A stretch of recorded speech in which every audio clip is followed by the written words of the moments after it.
तर दरम्यान पहिल्या दिवसापासून महायुतीत लढायचंय म्हणून भाजपला प्रस्ताव दिलाय, त्यांच्याच प्रस्तावाची वाट पाहतोय असं विधान ठाकरे सेनेचे मंत्री संजय शिरसाट यांनी केले। प्रस्ताव न आल्यास एकनाथ शिंदे सांगतील त्यावरून निर्णय घेतला जाईल असं सूचक विधानही त्यांनी केलंय। तर संभाजीनगरात शिंदे सेना 41 जागांसाठी आग्रही आहे।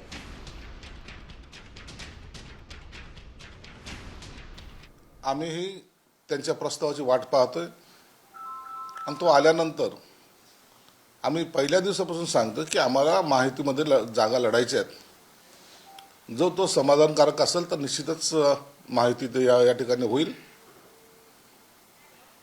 त्यामुळं त्यांचा